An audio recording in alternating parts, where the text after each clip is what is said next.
Je vous propose de commencer. Donc, bonjour à tous. Merci pour votre présence. Nous allons commencer la présentation des nouvelles fonctionnalités de la nouvelle plateforme Once for All.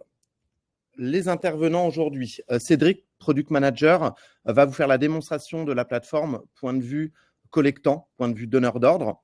Virginie, directrice Customer Success, va vous parler de l'accompagnement et moi-même, Benjamin Jacquard, directeur grand compte, va vous rappeler le contexte, la convergence que nous sommes en train de vivre concernant toutes les marques qui se réunissent sur la plateforme Once for All. L'objectif du jour, c'est bien comprendre le projet de convergence vers une plateforme unique, découvrir la plateforme et retrouver les fonctionnalités essentielles et ensuite échanger avec notre équipe sur un question-réponse. L'ordre du jour.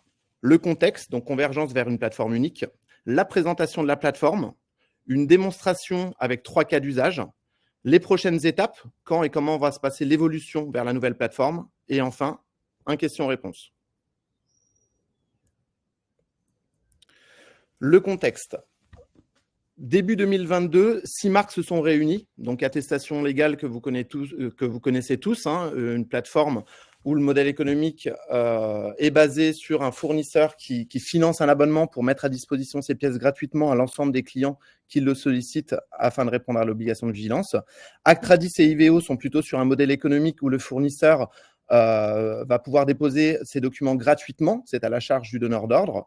Viaco sur des sujets RSE, Sapin 2. Déclaration légale, la même chose que la plateforme attestation légale, mais plutôt focus sur des syndics de copropriété. Et Fortus, la même chose qu'attestation légale, mais au UK. Donc là, on n'est pas sur une collecte de documents, mais plutôt des questionnaires à remplir. Donc, toutes ces plateformes convergent vers une seule et même plateforme, Once for All, une seule et même offre et une seule et même marque. 3 axes métiers. Le premier, conformité. Donc, vous allez pouvoir, sur la nouvelle plateforme, partager votre conformité avec votre client sur le point de vue légal, assurance, documents métiers, tout ce qui est lié à la qualité et sécurité au travail, tout ce qui est lié à l'éthique des affaires et la RSE. En 2, le volet bâtisseur de relations. Donc là, ça va être décrocher de nouvelles opportunités commerciales. C'est un outil de sourcing qui a vu le jour en avril 2022 qui permet de sourcer un fournisseur en fonction de sa situation géographique, de sa typologie d'entreprise et de son secteur d'activité. La partie chantier, qui est faite pour faciliter la relation sur la conformité, mais vraiment liée au chantier. Totem, par exemple, le panneau de chantier connecté, digitalisé. Donc, en vue de remplacer les gros panneaux de chantier, on va pouvoir scanner un QR code et chaque intervenant va pouvoir venir se renseigner directement grâce à ce QR code. Panda, la dématérialisation des demandes d'agrément. Le module opération, donc c'est des conformités spécifiques liées à une opération où on va pouvoir gérer des documents propres à l'opération, comme des assurances décennales nominatives sur des chantiers à plus de 15 millions d'euros par exemple. Et SIWA, la conformité liée vraiment aux intervenants sur chantier, on va pouvoir collecter vraiment de la donnée comme des cartes pro BTP ou encore des pièces d'identité. Au niveau de la convergence vers la nouvelle plateforme, comme je l'ai dit tout à l'heure, formation du groupe Once for All en 2022, printemps 2024, donc dans les semaines à suivre, migration de la plateforme attestation légale sur la plateforme Once for All, et dans l'été 2024, migration de la plateforme Actradis. On suivra en Q3, Q4 l'ensemble des marques restantes, autrement dit Viaco, IVEO et tous les modules liés au chantier comme Totem et SIWA par exemple.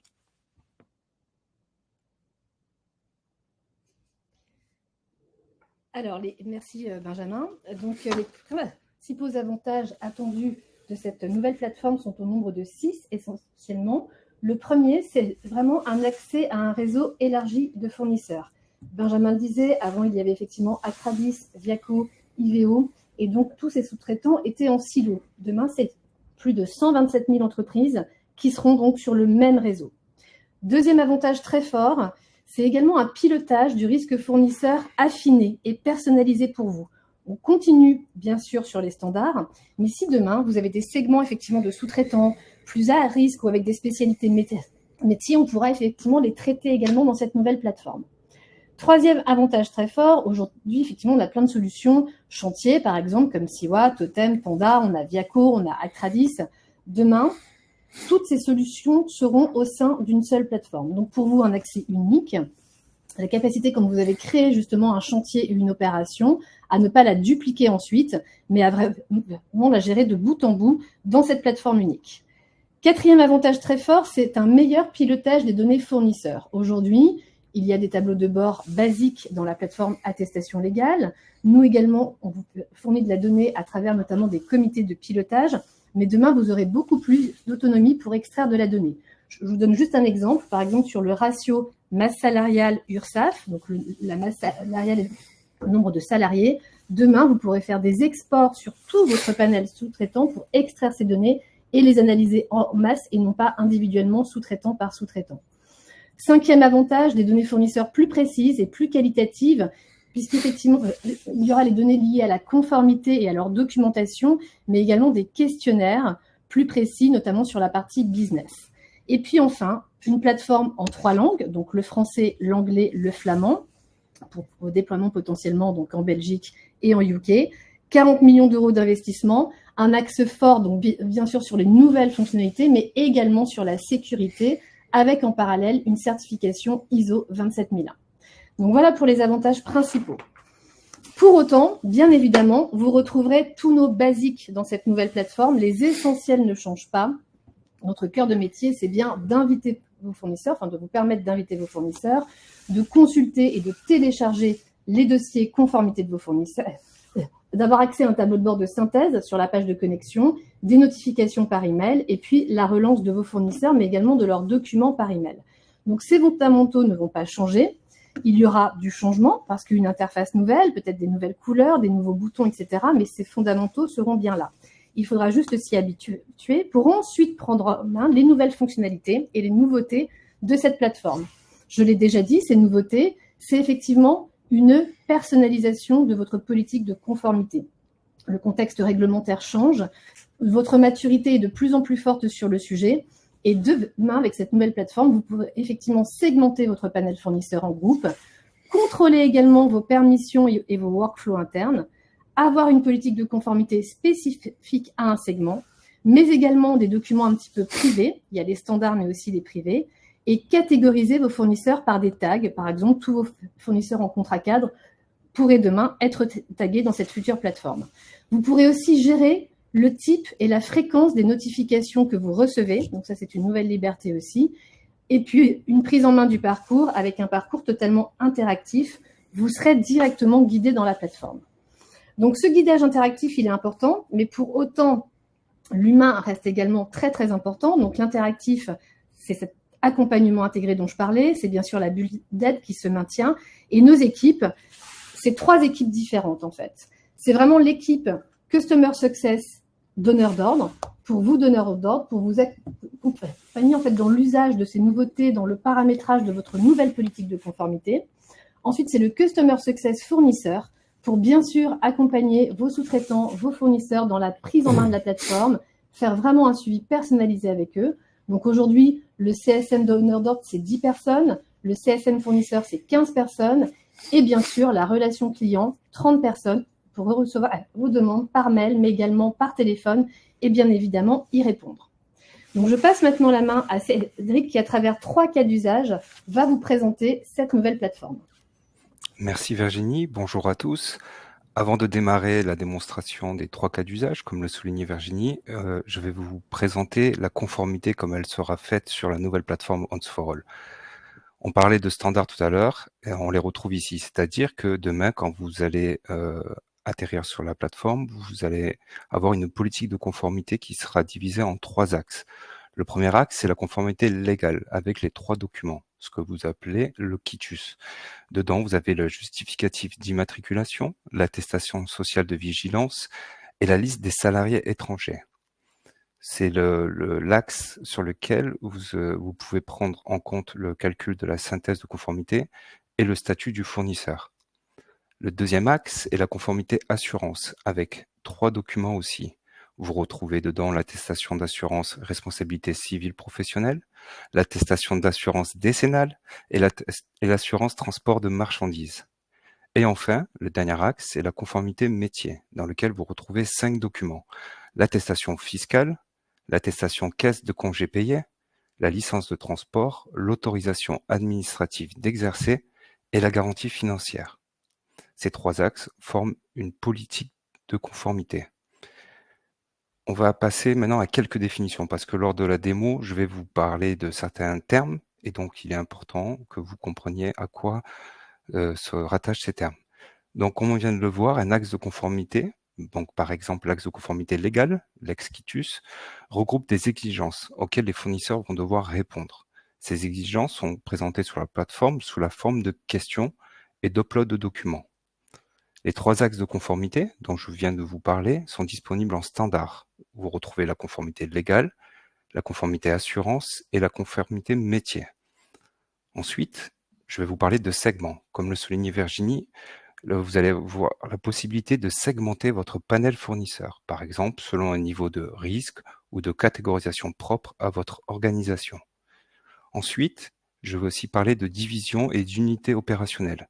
Vous allez pouvoir gérer la conformité de vos tiers en fonction de votre organisation interne et de la hiérarchie opérationnelle au sein de votre entreprise. Et enfin, la synthèse de conformité, donc qui est l'ancien quitus, qui va vous permettre de voir par segment le statut des exigences de vos fournisseurs, leur durée, etc. Je vais commencer la démo donc par 3 cas d'usage. Le premier sera, en tant que donneur d'ordre, je souhaite visualiser les informations de conformité d'un fournisseur qui n'est pas encore inscrit sur la plateforme.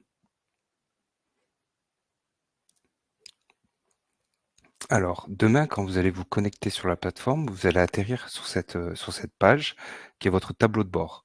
Sur ce tableau de bord, vous voyez au milieu, ici, un dashboard avec des données qui sont, par exemple, le nombre total de segments que vous avez dans votre panel, le nombre total de fournisseurs qui sont dans l'ensemble de vos segments, le pourcentage de conformité et de non-conformité, et un détail du nombre de fournisseurs qui ne sont pas conformes et un détail du nombre de fournisseurs qui sont conformes.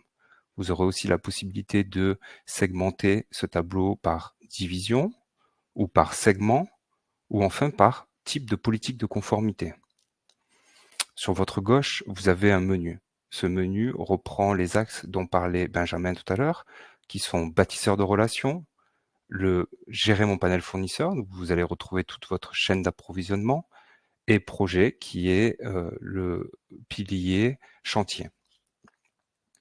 Pour démarrer mon cas d'usage, je vais aller donc chercher dans bâtisseur de relations, ici rechercher des fournisseurs, un fournisseur.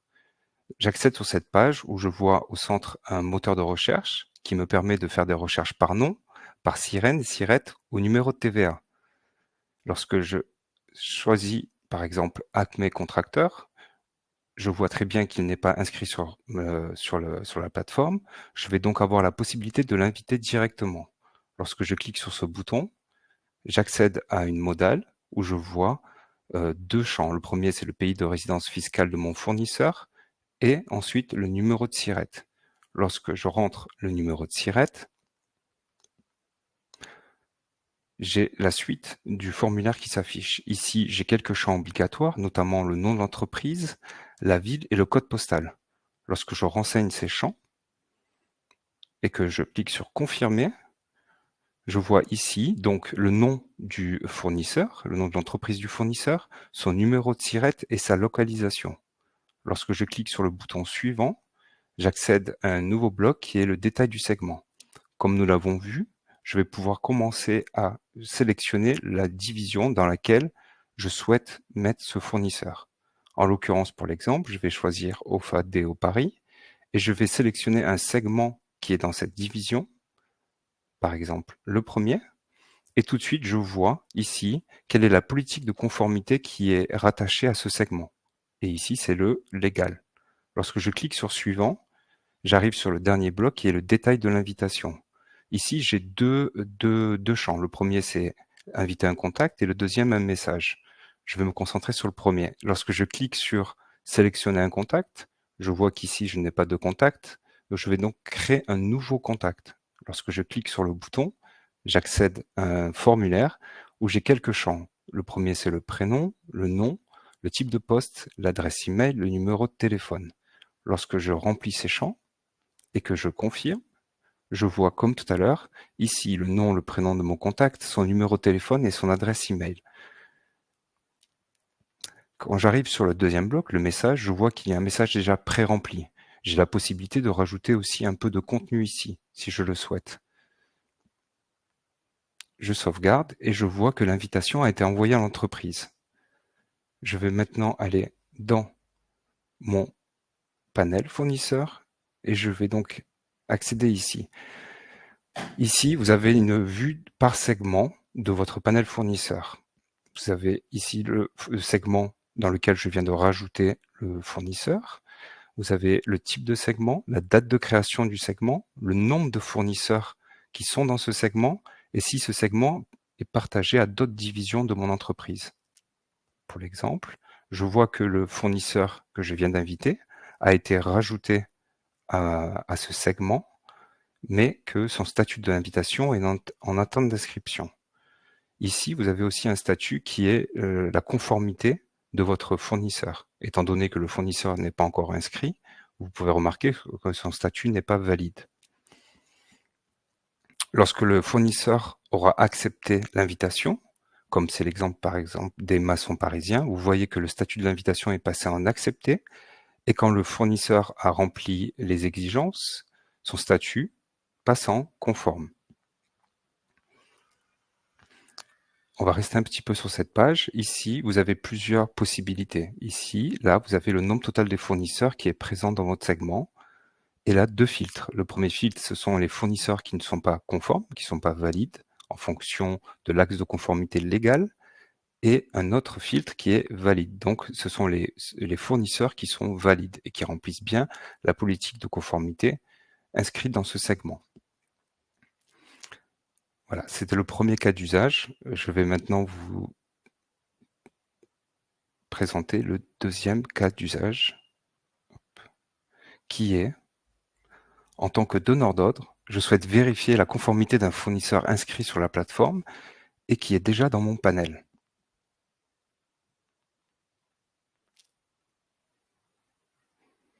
Okay. Donc, de nouveau, je suis connecté sur la plateforme, je suis sur le tableau de bord, j'ai toujours les mêmes informations. Je vais donc aller chercher dans mon application gérer mon panel fournisseur et mon panel fournisseur ici. Donc, c'est toujours le même écran. Le fournisseur, attendez, hop, ici, excusez-moi, je vais rechercher le fournisseur et je vais donc chercher par exemple le fournisseur Acme Constructor que je viens d'inviter et je vais aller voir sa fiche. Lorsque je clique sur voir, j'accède directement à la fiche du fournisseur. Ici, j'ai quelques infos.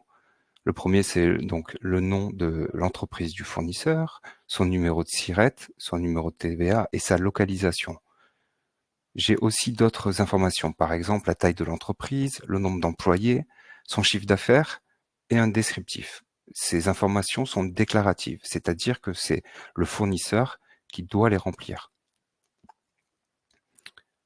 Lorsque je descends un petit peu sur la fiche du fournisseur, je vois les axes de conformité. Ce sont les axes dont je vous parlais tout à l'heure. Donc, je vois ici le légal, l'assurance et le métier. Dans cet exemple, je vois que ce fournisseur est valide pour l'axe de conformité métier, mais qui ne l'est pas pour l'assurance et le légal. Vous avez un autre bloc ici qui est la localisation, qui permet de voir les différentes adresses, si le fournisseur en a plusieurs, le siège social ici et d'autres adresses. Ça peut être d'autres filiales par exemple. Et ensuite, j'ai un bloc contact qui est l'ensemble des contacts de ce fournisseur. Donc par exemple, j'ai le nom, le prénom, la fonction, le lieu, le numéro de téléphone et l'adresse email directement sur la fiche du fournisseur. Lorsque je vais voir la connexion que j'ai avec ce fournisseur, donc vous retrouvez ici le segment dans lequel j'ai rajouté ce fournisseur, j'ai la possibilité d'avoir un détail de la politique de conformité de ce segment. Ici, j'ai donc l'axe légal, l'axe assurance et l'axe métier, tout en bas. Quand je reviens sur le premier, je vois ici le statut, donc est-ce que le document a été vérifié par nos équipes, a été donné par le fournisseur, le nom de l'exigence, la date de début et la date de fin de ce document, et la complétude, donc le nombre de documents qui ont été validés par nos équipes et uploadés par le fournisseur. Donc, vous retrouvez les documents dont je vous parlais tout à l'heure en définition. Et si je cherche, par exemple, à avoir les réponses qui ont été fournies par le fournisseur, je vais choisir, par exemple, le légal et j'accède ici à une page dans laquelle j'ai, dans l'axe de conformité légale, l'ensemble des exigences. Vous pouvez filtrer, par exemple, quand vous cliquez ici, les exigences qui rencontrent un problème, c'est-à-dire qui ne sont pas encore soit vérifiées, soit qui n'ont pas été mises à jour par le fournisseur. Quand je clique dessus, je peux directement filtrer et voir que l'attestation sociale de vigilance n'est pas encore conforme. Lorsque je clique sur « Voir », j'ai la possibilité d'accéder aux réponses qui ont été fournies par le fournisseur.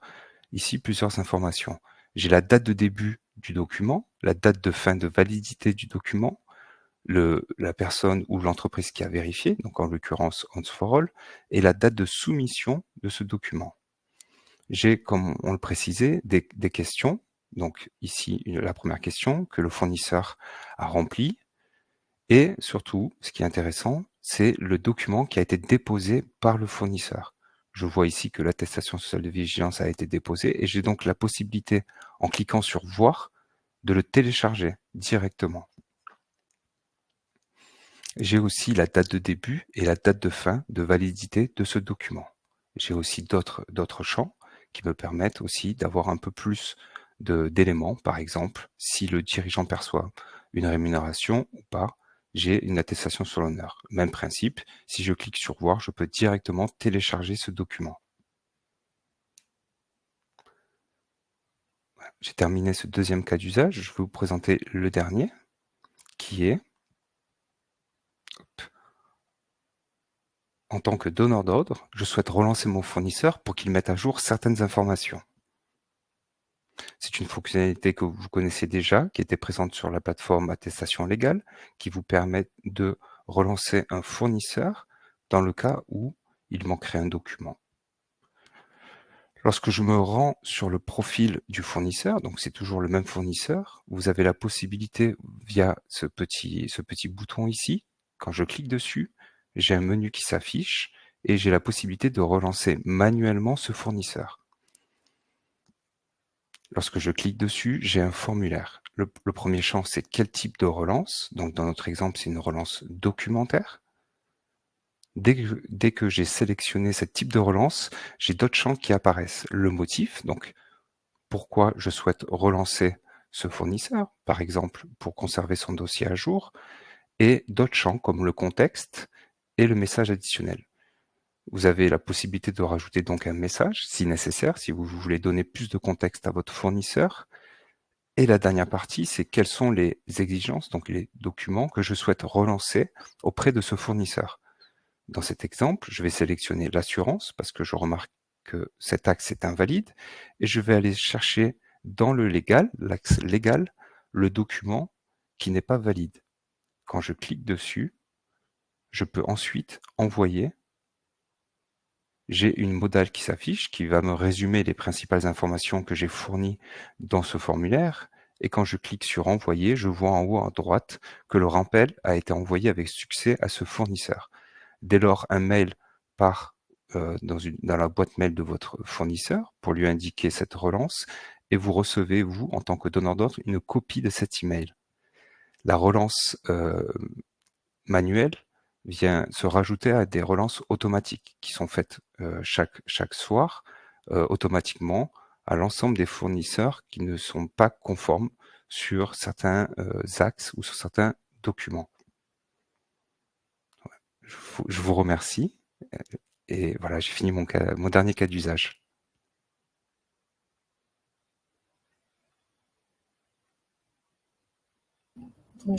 Merci beaucoup, Cédric. Donc maintenant, les prochaines étapes. La bascule va se faire dans les semaines qui suivent. Donc vraiment, de maintenant à cette bascule, restez vraiment informés à travers on peut passer, moi je suis bloquée, à travers donc notre blog dédié. On a aujourd'hui un blog dédié qui regroupe toutes les informations, les vidéos de nos équipes, les vidéos de ces webinaires, en tout cas les enregistrements, les articles sur des sujets spécifiques. Donc aujourd'hui, vraiment, connectez-vous à ce lien qui figure là sur la slide, onesforall.fr news. Il y aura également des communications par email. On sait que parfois, ça peut tomber dans des spams, donc vraiment, soyez très, très vigilants. Et puis également sur la date officielle, il y aura un bandeau dans la plateforme qui indiquera cette date. Je précise également par rapport au webinaire qu'aujourd'hui, c'est vraiment un webinaire conformité, donneur d'ordre pour attestation légale. Il y en aura également un le 18 avril. Et nous avons également donc 2 webinaires pour les sous-traitants, donc les 5 et les 19 avril. Et enfin, un webinaire dédié au module opération le 11 avril. Donc, si vous pilotez votre politique de conformité à travers les modules opération, donc les modules chantier, vraiment, le webinaire du 11 avril sera très, très pertinent et intéressant également pour vous. Donc, restez bien connectés sur toutes ces informations. Ensuite, concrètement, comment ça va se passer? Donc, 4-5 jours avant la bascule, la plateforme attestation légale sera fermée. Il y aura donc un bandeau, un mail d'information. Et donc, vous serez donc prévenu de cette information-là. Et ensuite, pour votre première connexion à la plateforme, c'est très, très simple. Ce sont vos liens URL habituels. Donc, rien ne change là-dessus. Par contre, vous serez effectivement invité à créer un nouveau mot de passe à travers le mot de passe oublié. Donc, c'est le seul changement. Sinon, aucun changement sur les liens de plateforme pour cette première connexion dans les prochaines semaines.